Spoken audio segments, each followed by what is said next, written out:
तो welcome back to the channel commerce की दुनिया गाइस। मैं हूं जितेंद्र और आज आपके साथ बात करने वाला हूं कैश फ्लो स्टेटमेंट की। अब तक जितनी भी हमने वीडियोस आप सबके साथ शेयर की है, इस वीडियो में हम आपका रिजल्ट देखने वाले हैं, या फिर ये कहिए ये आपके लिए एक चेकअप वीडियो है जिससे ये पता चल के आएगा कि जितनी भी वीडियो हमने अब तक आप सबके साथ शेयर की हैं, जो आपने देखी हैं, आपकी नॉलेज को टेस्ट करेंगी। तो गाइस, इस वीडियो में हम क्या लाए हैं आपके साथ, चलिए बोर्ड पर ही देख लेते हैं। तो बोर्ड पर है क्वेश्चन टाइप लिखा हुआ, क्या identify the following transactions belonging to operating activities, investing activities, financing activities and cash equivalent। यानी ये कुछ ट्रांजेक्शन्स हैं, इनको देख करके हमें इनका नेचर बताना है। अब ये कैसे बताएंगे नेचर? भाई नेचर तो तभी बता पाएंगे जब हमें इन सबको पता होगा। तो इसीलिए हमने अब से पहले, यानी इस वीडियो से पहले तक आप सभी के साथ डिस्कस की है। सबसे पहले डिस्कस की थी ऑपरेटिंग एक्टिविटीज, दूसरे नंबर पे हमने डिस्कस किया था आपके साथ इन्वेस्टिंग एक्टिविटीज, और लास्ट हमने डिस्कस की थी आपके साथ फाइनेंसिंग एक्टिविटीज। गाइस, अगर आपने ये तीनों एक्टिविटीज की वीडियोस अभी तक नहीं देखी हैं तो समझ लीजिए ये क्वेश्चन आपसे नहीं होगा। ये क्वेश्चन नहीं, आपका आपके लेवल को चेक करने का एक तरीका है। इसलिए मैं आपको इस वीडियो को बहुत ज़्यादा इम्पोर्टेंस रखते हुए लाया हूँ। ये पूरी की पूरी वीडियो आपके नॉलेज टेस्ट पर आधारित है। क्यों? क्योंकि इसमें जितनी भी ट्रांजेक्शन्स हैं वो आप तभी क्लैरिफाई कर पाएंगे, तभी क्लासिफाइड कर पाएंगे जब आपने पिछले टॉपिक्स क्लियर किए होंगे।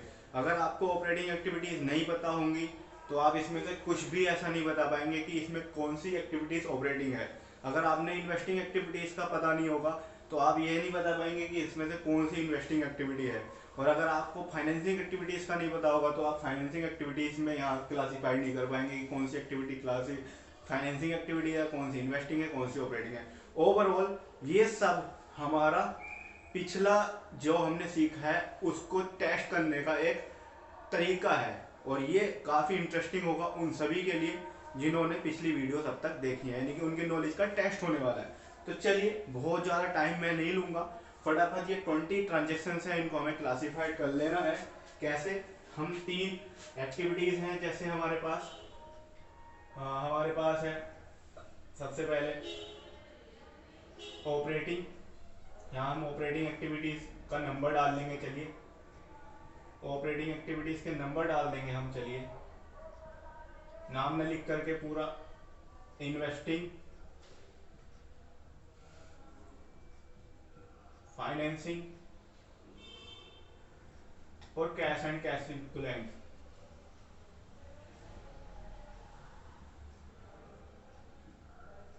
ठीक है,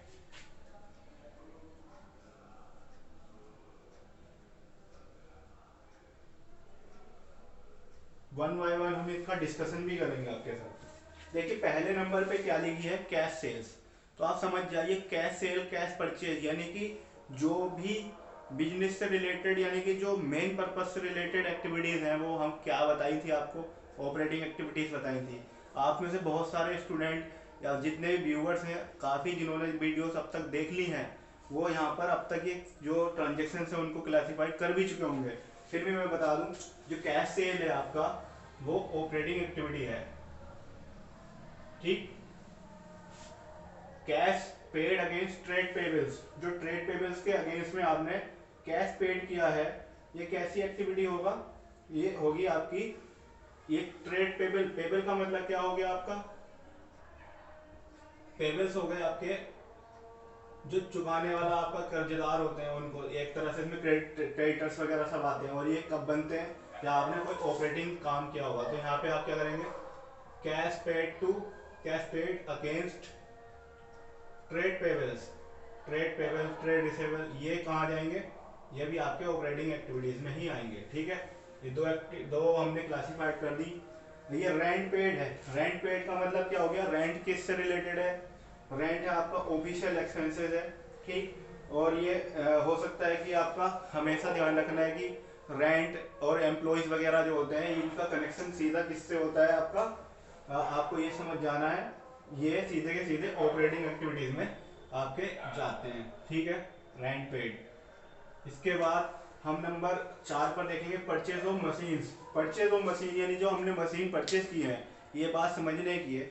मशीन जो परचेज की जाती हैं वो बिजनेस में किस लिए की जाएंगी? ऑपरेटिंग के लिए, इन्वेस्टिंग के लिए, फाइनेंसिंग के लिए, कैश एंड कैश इक्विवेलेंट के लिए किए जाएंगे। तो परचेज ऑफ मशीन जो है आपका, इसको भी समझ लीजिए आप। परचेज ऑफ मशीन का क्या रहेगा रोल? ये आपकी इन्वेस्टिंग एक्टिविटीज में आएंगी, ठीक है। परचेज ऑफ मशीन्स, ठीक। मैं इनके आगे मेंशन भी कर देता हूँ, चलिए ओ लिख देता हूँ, या ऑपरेटिंग एक्टिविटी हो गई जिससे आसान हो जाए। ये भी ऑपरेटिंग एक्टिविटीज हो गई, ये इन्वेस्टिंग एक्टिविटी हो गई, ये ऑपरेटिंग एक्टिविटी हो गई आपकी। कैश परचेज, कैश परचेज यानी कि जो नगद खरीदा है आपने, ये भी क्या होगा? आपका ऑपरेटिंग एक्टिविटीज ही होगा, cash purchase. Okay, cash purchase भी आपका ऑपरेटिंग एक्टिविटीज होगा, ठीक है। इसको भी मैं ऑपरेटिंग लिख देता हूँ।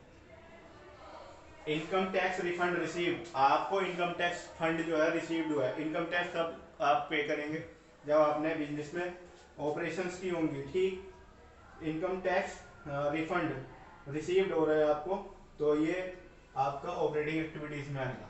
इनकम टैक्स जो रिफंड होगा, ये किस लिए इंपॉर्टेंट है? ये भाई साहब जब आप क्वेश्चन आपकी सॉल्व करने का नंबर जब आएगा आपका न्यूमेरिकल पोर्शन पे, जब हम जाएंगे तो वहां पर ये काफी हेल्प करेंगी आपकी समझने में, ठीक है।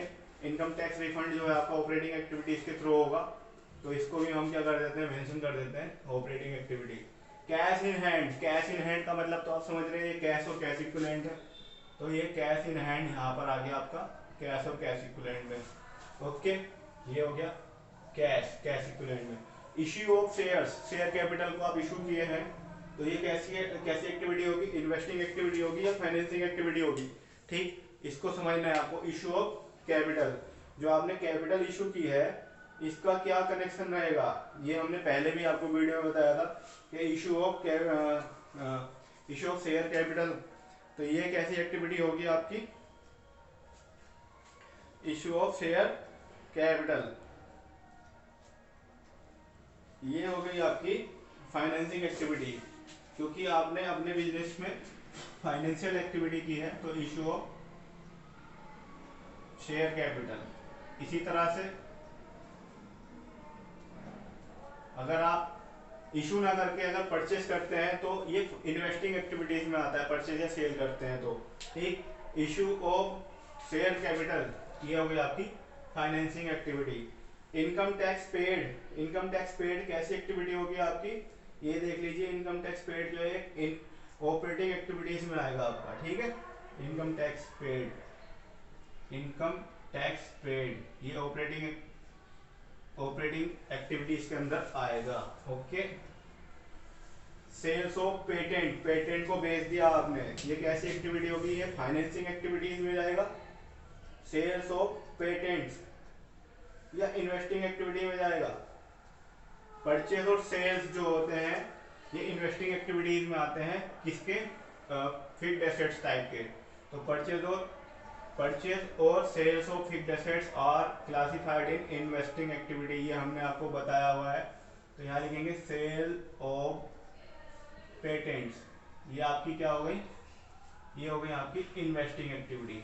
ऑफिस एक्सपेंसेस, दोस्तों ऑफिस एक्सपेंसेस कैसे, क्या कहाँ पे ऑपरेटिंग एक्टिविटीज में आएंगे, इन्वेस्टिंग में आएंगे, फाइनेंसिंग में आएंगे, या कैश इक्विवेलेंट में आएंगे? क्या? Office expenses. तो आपको सीधे सीधे पता है ऑफिस या एम्प्लॉयज से रिलेटेड जो भी होगा आपका, वो आपका ऑपरेटिंग में होगा, ऑफिस एक्सपेंसेस, ठीक। ऑफिस एक्सपेंसेस ऑपरेटिंग में आ गया। Manufacturing expenses, similarly manufacturing expenses भी कहाँ जाएंगे आपके?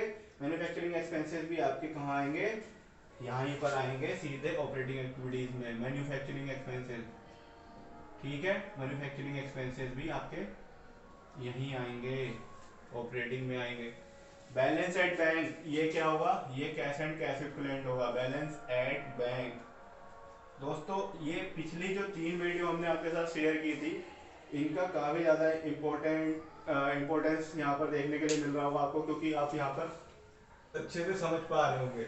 परचेज ऑफ गुडविल, दोस्तों परचेज ऑफ गुडविल कैसी एक्टिविटी होगी? ऑपरेटिंग होगी, इन्वेस्टिंग होगी, फाइनेंसिंग होगी, या फिर कैश एंड कैश इक्विवेलेंट होगी? तो मैंने क्या बताया था आपको? Purchase of fixed assets like कोई भी फिक्स्ड एसेट जिसमें इंटेंजिबल एसेट को भी शामिल किया जाता है, अगर हम उसको सेल या परचेज करते हैं तो ये इन्वेस्टिंग एक्टिविटीज के अंतर्गत आती हैं। ठीक है, तो हम इन्वेस्टिंग एक्टिविटी में लिख देंगे क्या, purchase of goodwill. Purchase of goodwill ये क्या हो गई, इन्वेस्टिंग एक्टिविटी हो गई। ओके, सेल्स ऑफ मशीन, ठीक है, अब देखिए फ्लो आ रहा है हमारा, सेल्स ऑफ मशीन, ठीक है, सीधे इन्वेस्टिंग एक्टिविटीज में डाल देना चाहिए, क्योंकि सेल्स ऑफ मशीन क्या होगी, आपकी इन्वेस्टिंग एक्टिविटी होगी। ठीक, तो सेल्स ऑफ मशीन आप इन्वेस्टिंग एक्टिविटीज में डाल दिए, सेल्स ऑफ क्या मशीन इन्वेस्टिंग एक्टिविटी में डाल दीजिए। ठीक है, short term deposit in bank, short term deposit in bank क्या होगा आपका, short term deposit in bank cash और कैश इक्विवेलेंट के फॉर्म में जाएगा। ठीक है, यहाँ पे लिख देंगे शॉर्ट टर्म डिपॉजिट। देखिए कैश या बैंक का कहीं भी चीज जिक्र होगा तो ये क्या होगा, कैश एंड कैश इक्विवेलेंट होगा, ये किसी एक्टिविटी में जाते कैश एंड कैश इक्विवेलेंट में जाएंगे। इश्यू ऑफ डिवेंचर, दोस्तों इश्यू ऑफ डिवेंचर का मतलब फाइनेंसिंग एक्टिविटीज से हो गया, इश्यू ऑफ डिवेंचर। ठीक, क्या हो गई, इश्यू ऑफ डिवेंचर जो हो गई आपकी, क्या हो गई आपकी इन फाइनेंसिंग एक्टिविटी हो गई, फाइनेंसिंग एक्टिविटी हो गई दोस्तों। यहाँ पर purchase of investment non current है, परचेज ऑफ इन्वेस्टमेंट जो हमने इन्वेस्टमेंट परचेज किए हैं नॉन करेंट। ठीक, ये कहाँ जाएंगे आपके, तो परचेज ऑफ इन्वेस्टमेंट जब आपने खरीदे तो ये इन्वेस्टिंग एक्टिविटीज में जाएंगे। अगर ये करंट होते तो कहाँ जाते, समझ जाइए, करंट होते तो ऑपरेटिंग में जाते भाई, और ये क्या करते हैं, वर्किंग कैपिटल को चेंज करते हैं। परचेज ऑफ इन्वेस्टमेंट इसीलिए यहाँ पर मेंशन किया गया है, क्या यहाँ पे इसलिए मेंशन किया गया नॉन करेंट, और ये क्या हो गया, इन्वेस्टिंग में गया। ठीक, इसके बाद डिविडेंड पेड, डिविडेंड पेड क्या है आपने, डिविडेंड पेड करना ऑपरेटिंग होगा, इन्वेस्टिंग होगा, फाइनेंसिंग होगा या कैश इक्विवेलेंट होगा, जल्दी बताइए, इन्वेस्टिंग फाइनेंसिंग एक्टिविटी में आएगा। डिविडेंड पेड किया है आपने, ठीक है, हमेशा आता है यहाँ पर ये डिविडेंड पेड जो है हमेशा जो है आपका फाइनेंसिंग एक्टिविटीज में रखा जाता है। Cash received from debtors, debtors से आपको कैश रिसीव्ड हुआ है, ये कहाँ जाएगा आपका, ये ऑपरेटिंग में जाएगा। ठीक, कैश रिसीव्ड फ्रॉम डेटर्स। तो दोस्तों इस तरह की ट्रांजैक्शन को जब आप क्लासिफाई करना सीख जाएंगे तो इससे क्या होगा, आपका पता चलेगा आपको कि भाई हम एग्जाम में जब न्यूमेरिकल पोर्शन को सॉल्व करना शुरू करेंगे तो बहुत सारी चीजें हमें इजी हो जाएंगी। यानी कि ये स्टार्टअप है, धीरे धीरे हम फ्लुएंसी लाएंगे अपने कैश फ्लो स्टेटमेंट को प्रिपेयर करने में। और अगर हमें यही नहीं पता होगा कि कौन सी एक्टिविटी ऑपरेटिंग है, कौन सी एक्टिविटी फाइनेंसिंग है, कौन सी इन्वेस्टिंग है, तो समझ जाइए हम क्वेश्चन को देख के ही पागल हो जाएंगे, और हो सकता है क्वेश्चन हम छोड़ आए, स्किप कर दें, क्योंकि हमें डर लगेगा इतना।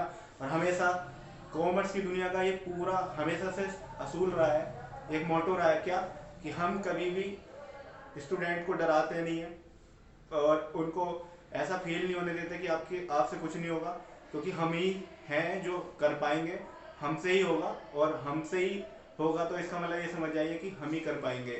कोई भी चीज़ हार्ड नहीं होती, अगर आप इसको क्लियर कर पाएँ, कॉन्सेप्ट समझ जाएं तो हर चीज़ आसान हो जाती है। इसलिए हमेशा हम कहते हैं कि हम रटाते नहीं, सिखाते हैं, समझाते हैं, और हमेशा से आपके कॉन्सेप्ट को क्लियर करते आए हैं।